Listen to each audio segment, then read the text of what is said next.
Fala galera, beleza? Concurso da CGM Belo Horizonte, CGM BH, tá na praça. E eu montei essa aula aqui para a gente poder falar da discursiva, porque a gente viu que a discursiva ela vai ter um peso significativo na nota. Você veio aqui assistir essa aula, então você já sabe desse peso. E parabéns, né? Porque a maioria dos candidatos nem se preocupa muito com a discursiva. Acha que, vou estudar para a objetiva, já estou estudando para a discursiva.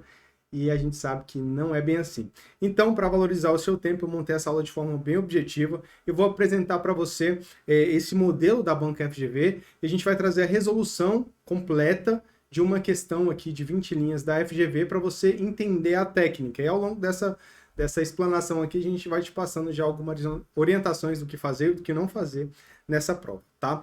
Lembrando que essa aula aqui, ela compõe, né, o curso para os cargos de Direito e de Administração do Você Concursado. A gente tem um curso focado em cada uma dessas áreas e essa aula faz parte desse curso. Se você não conhece, o link está disponível aqui embaixo. Se você quiser também estudar com a gente, está lá disponível. Tá? O que o edital diz? O edital diz o seguinte, que são 3 questões. Tá?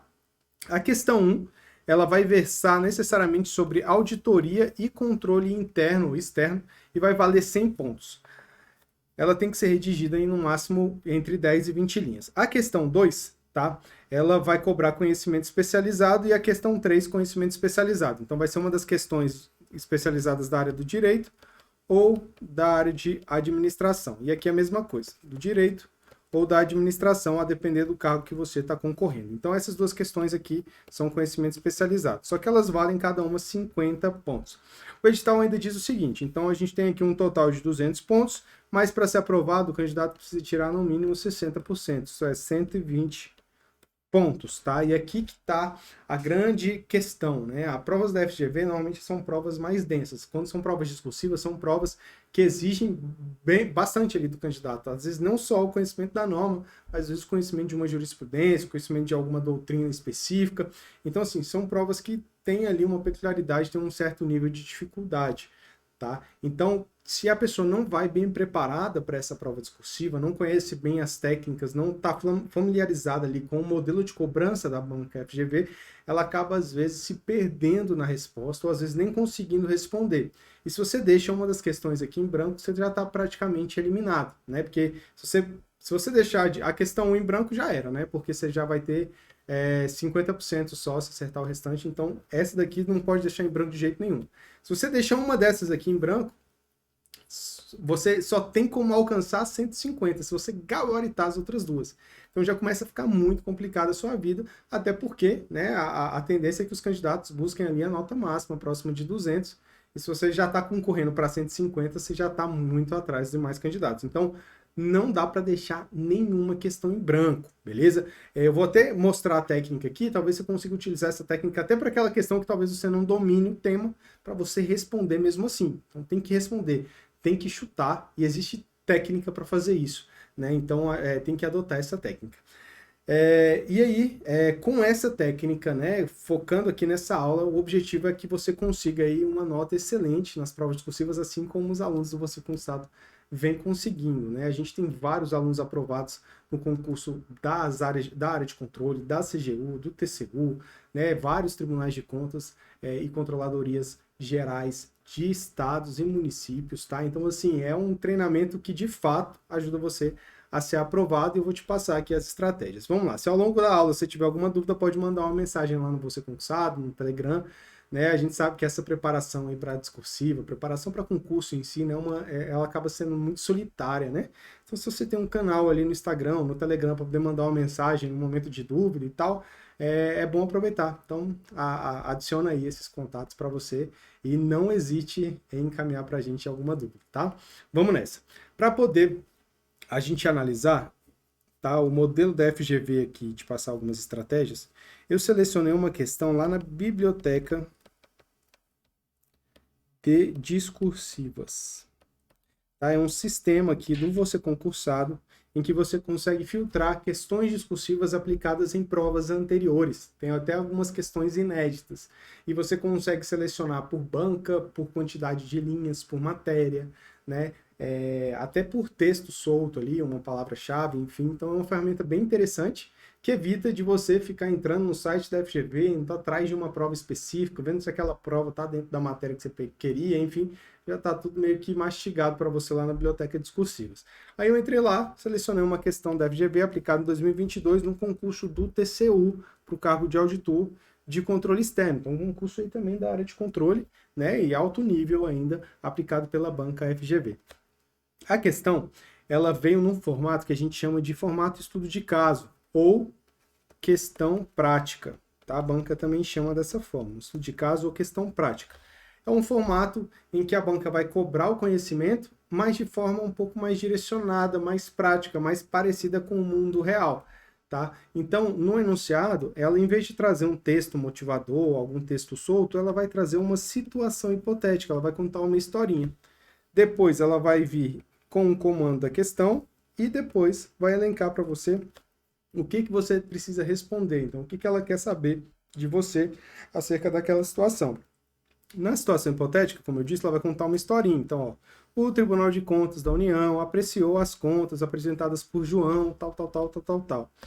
Após a conclusão da análise, constatou-se o discurso de mais 5 anos, o decurso, né, de mais 5 anos desde a ocorrência do dano. Daí surgiu dúvidas em relação à possível ocorrência de prescrição. Como João estava vinculado a grupos políticos de grande influência em algumas regiões do país, começou a ser cogitada a possibilidade de ser admitida um ato pelo órgão competente, ponto que ficariam extintas as consequências da conduta de João, quaisquer que fossem as instâncias de responsabilização. Então, essa era a historinha que a banca ela conta para você. Então, veja que é uma situação hipotética. E à luz dessa narrativa, discorra sobre. Ela traz aqui 2 tópicos, tá? Em regra, a FGV, ela, em questões que cobram conhecimento especializado, conhecimento específico, né, o conhecimento da matéria em si, não é aquele modelo de redação geral, a banca ela traz ali de forma expressa os tópicos. Então ela traz aqui A, B, C, responda isso. Né? Mas acontece também dela colocar esses tópicos presos dentro do comando da questão. Então eles não vêm expressos, mas eles vêm no comando da questão. Então o candidato ele tem que estar atento para poder extrair esses tópicos do comando da questão. Beleza? Então, tem essa variação. Há também um modelo de questão que a gente chama de questão teórica. A questão teórica da FGV, a diferença dela para uma questão prática é que ela não traz a situação hipotética. Ela só traz o que ela quer ali, o conteúdo de forma bem direta. Discorra sobre a prescrição, por exemplo. Discorra sobre as regras de prescrição no âmbito do Tribunal de Contas. Então, é bem direto no caso de uma questão teórica. Na questão prática tem essa situação, beleza? Show de bola. Aí o que ela solicitou nessa questão aqui? Vamos lá. Ela disse, discorra sobre a aplicação ou não das normas afetas à prescrição no caso descrito. Ela quer saber se as normas elas se aplicam a caso de situação no que se refere à prescrição. E também discorra sobre a compatibilidade ou não com a ordem constitucional do ato que se pretende editar, incluindo a autoridade que poderia fazê-lo, para que sejam extintas as consequências do ilícito praticado por João. Em suma, o tópico A pede para você analisar o que foi descrito nessa primeira parte do enunciado e o tópico B para discorrer sobre a segunda parte do enunciado. Né? Se você quiser treinar essa questão, tá lá o número dela, 149646. Tá? 149646, é só você entrar na biblioteca discursivas, colocar a numeração e você vai ter acesso ao enunciado para você poder fazer a prova. Inclusive, você consegue baixar uma folha para você poder responder. Você pode imprimir ou pode responder ali na própria folha disponibilizada. Tá bem bacana essa folhinha do Você Conquistado também. Show de bola. Vamos lá. Como é que você responde, então? Primeiro, a questão da estrutura. Se são 2 tópicos, você vai montar 2 parágrafos de desenvolvimento. Um parágrafo de desenvolvimento para cada tópico. A regra é simples assim, tá? Então, se tiver 3 tópicos, se tiverem 3 tópicos, 3 parágrafos de desenvolvimento. 4 tópicos, 4 parágrafos de desenvolvimento. 2 tópicos, 2 parágrafos de desenvolvimento. Só isso. Não precisa de introdução, não precisa de conclusão. Por quê? Porque a banca vai avaliar a capacidade do candidato de desenvolver o conteúdo. É isso que vai ser avaliado. Os critérios de correção são todos voltados para a parte de conteúdo. Às vezes ela coloca ali uma abordagem geral, em que ela vai avaliar ali gramática, apresentação, legibilidade, mas isso normalmente tem um impacto muito pequeno na nota e, na maioria dos casos, a banca ainda concede nota máxima para a maioria dos candidatos. Ela só tira ponto, às vezes, quando o candidato tem a letra muito ruim. A letra é muito ruim a ponto de ficar difícil de entender o que ele escreveu. Aí ela tira uns pontinhos ali, só para poder apenar o candidato pela legibilidade. Mas, em regra, o que importa mesmo é o conteúdo, e por isso que a técnica para responder essas questões de 20 linhas da FGV é sem introdução, sem conclusão, um parágrafo de desenvolvimento para cada tópico. Aí o grande segredo, né, o grande diferencial, está em como montar esse parágrafo de desenvolvimento, né? E para isso a gente utiliza a técnica. Eu vou mostrar essa técnica para você na prática, já aplicando a questão. Então vamos lá. A banca perguntou: a aplicação ou não das normas afetas à prescrição no caso descrito.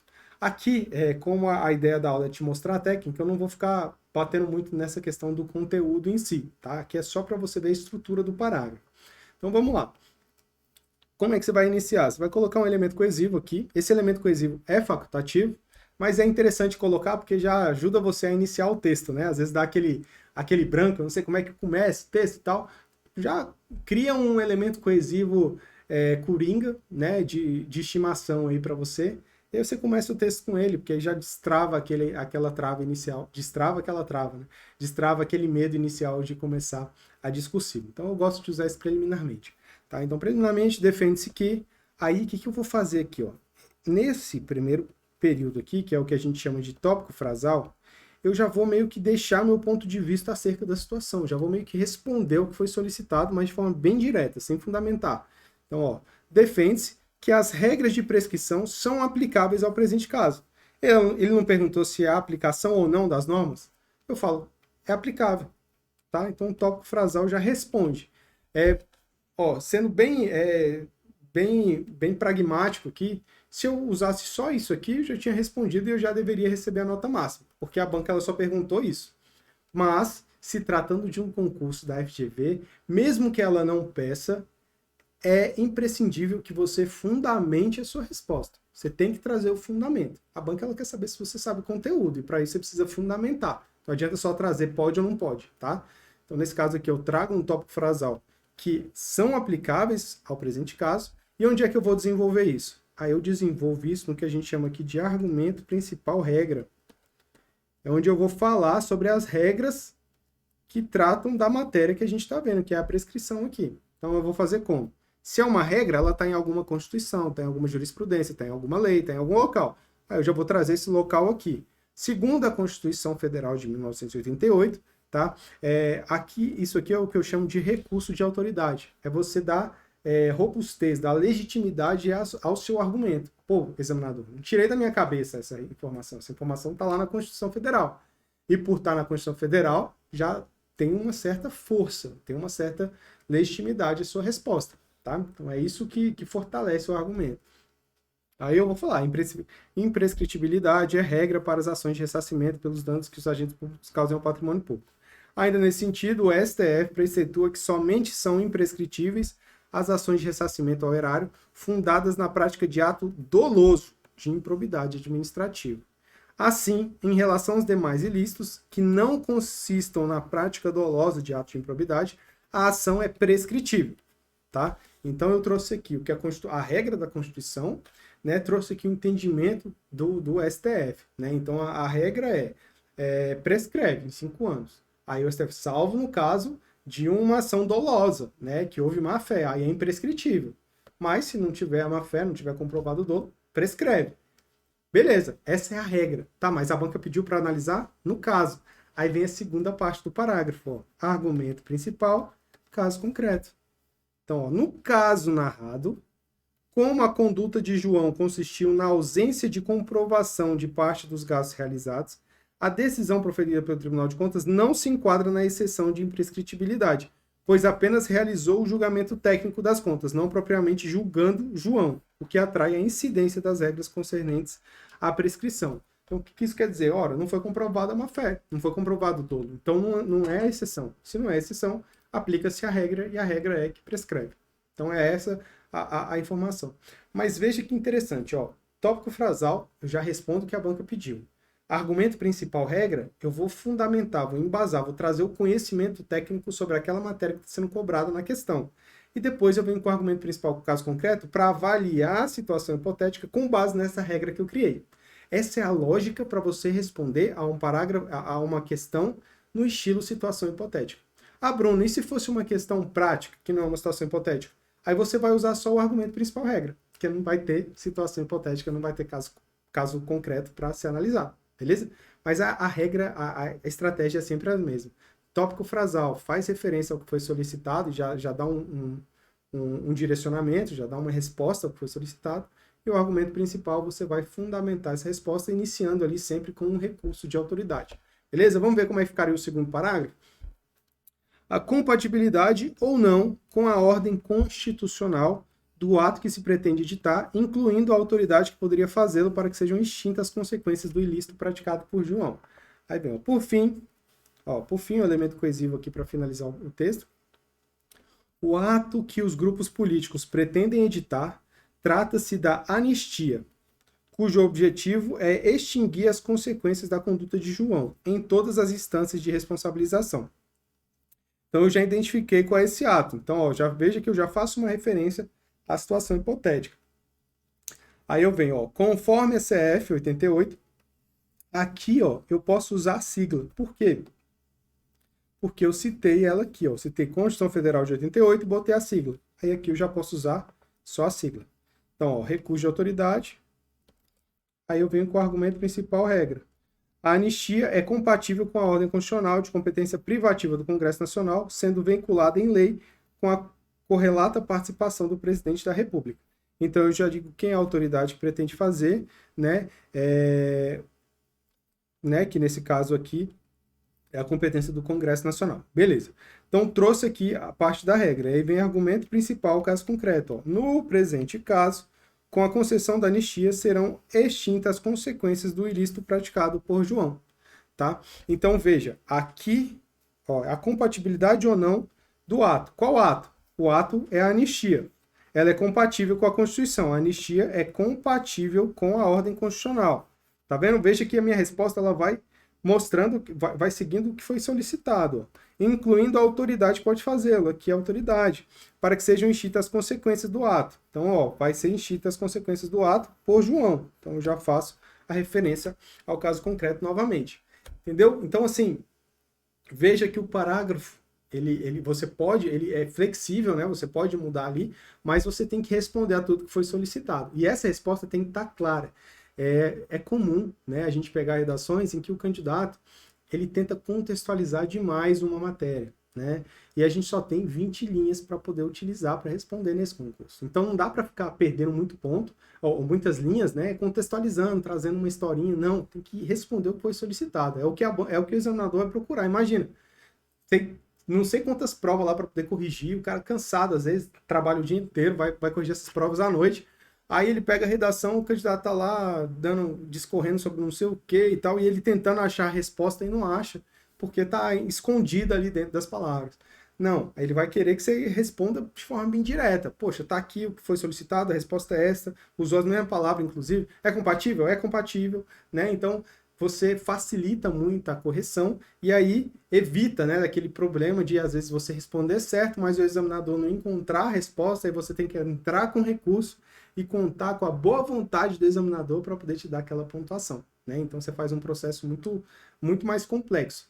E tem que ser mais simples, vai direto ao ponto, responde o que foi solicitado, utiliza essa técnica aqui, facilita muito, tanto para você ganhar tempo na hora de organizar as informações, quanto para o examinador na hora de corrigir. Então, usa essa técnica, não esquece do recurso de autoridade, que é o que o pessoal mais esquece, e use um parágrafo para cada tópico. Bruno, relembrando aqui, vamos lá, precisa de introdução e conclusão? Não, não precisa de introdução e conclusão. Bruno, eu posso dividir um tópico em mais de um parágrafo? Não é recomendado, tá? Um parágrafo para cada tópico. Bruno, eu posso escrever só 10 linhas? O mínimo é 10. Cara, pode, se você quiser metade da nota, tá? São raros os casos em que o candidato consegue responder exatamente a tudo que foi solicitado usando só 10 linhas. Né? Minha opinião é, use as 20. Né? Traga até informação a mais, se for o caso. Que a ideia é você acertar o que está no padrão. Então, você pode até trazer informações extras. Mas se tiver o que está no padrão, você ganha um ponto. Então, quanto mais informação você inserir no seu texto, melhor, beleza? Para quem está no curso, né, ou quem quer adquirir o curso, ele está estruturado aí com uma técnica discursiva bem sucinta, então se a gente vai reforçar, vai aprofundar um pouco mais nessa técnica de escrita, né? E tem lá disponível os temas para você poder praticar, já nesse modelo aí da banca FGV de 20 linhas, tá? Todos os temas têm proposta de resolução, utilizando essa técnica aí, então você vai ver ele coloridinho lá, azul, verde, roxo, enfim. E também tem as correções individualizadas, a depender do plano que você contratou. E é bacana essa correção porque ela é focada no espelho da FGV. Então você não fica perdendo tempo com, o candidato não trouxe elemento coesivo, então ele é penalizado em 30% da nota. Isso não existe na FGV para questão de conhecimento específico. Então você vai estar se iludindo ou vai estar se enganando ali na correção, achando que tem que fazer algo que não tem. Então é legal que a correção é focada justamente no que o candidato precisa, é focado justamente na banca FGV. Né? Se você não é aluno, o curso está disponível a um preço acessível, bem acessível. Né? Então eu sugiro que você dê uma olhada lá para poder se preparar aí de forma adequada e concorrer de fato, né, às vagas desse concurso, beleza? Qualquer dúvida está aqui no Instagram, Instagram do Você Concursado, e o nosso canal na Academia Discursiva. Um forte abraço e bons estudos.